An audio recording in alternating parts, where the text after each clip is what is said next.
So, how would I rate my videos so far? Well, if I'm gonna be honest, I feel like things started to go downhill from the get-go as soon as my video production schedule got jacked up. If you're watching this on my first premiere channel that started in 2020, you will know what I'm talking about.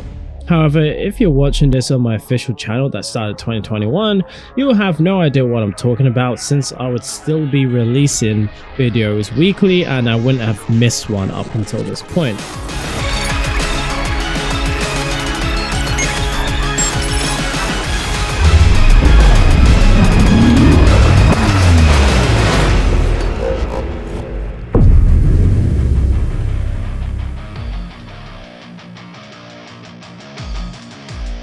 To not leave the new viewers completely in the dark, I will drop a little backstory, but not too much. I've got to leave you guessing.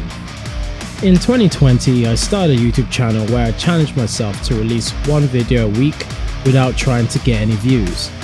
Originally, my goal was to work my way up to make it a pure entertainment channel that would essentially be a weekly variety show where I tried to introduce people into many new things as possible that I actually found pretty interesting, since I have a wide variety of tastes. I started off fairly easy, just making videos that were random glorified shit posts. I even posted a 45-minute video of me just looking through London real estate, ranting about how expensive it is.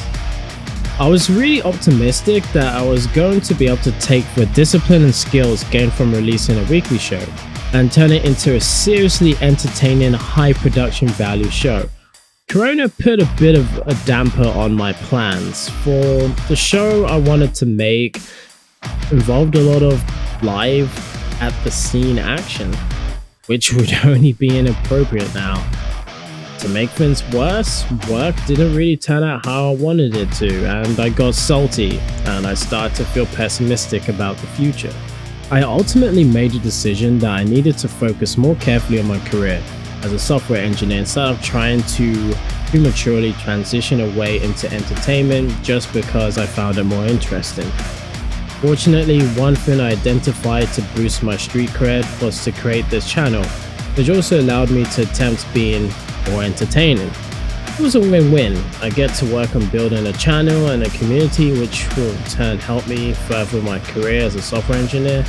Sounds a bit backwards, but the further along I get in my career as a software engineer, the more I can think about trying to take a step back from doing it full time and move closer to entertainment.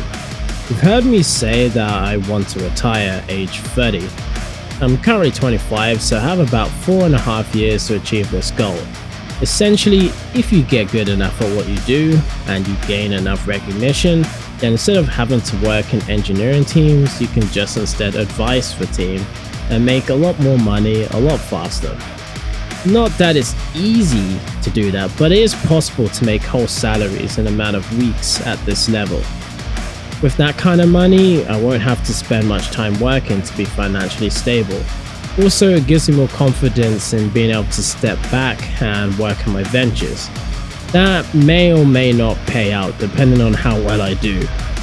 Since I'll have reliable, well-paying backups to bail me out of trouble, it's not a bad deal.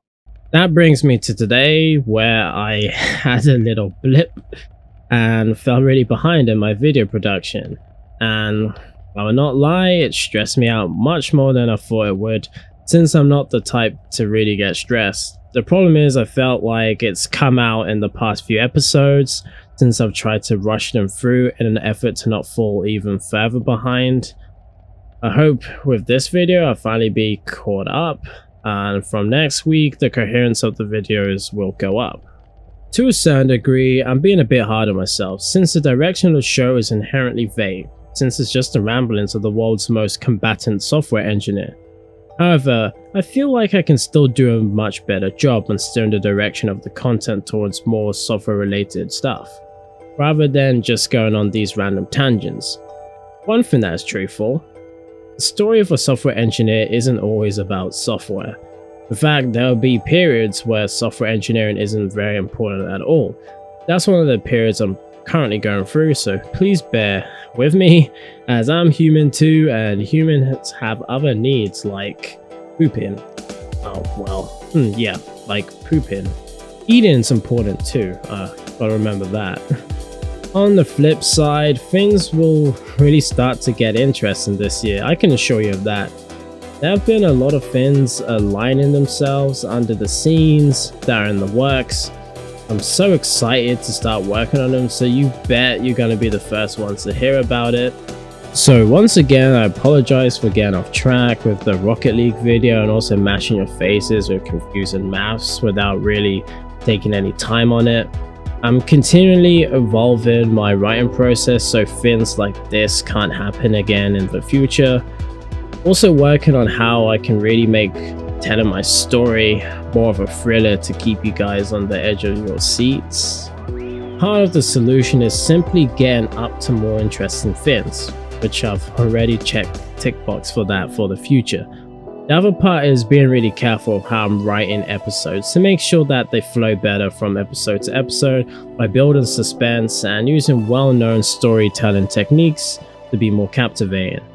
I also want to have a larger variety of shots in the show so I don't have to just rely on stock footage.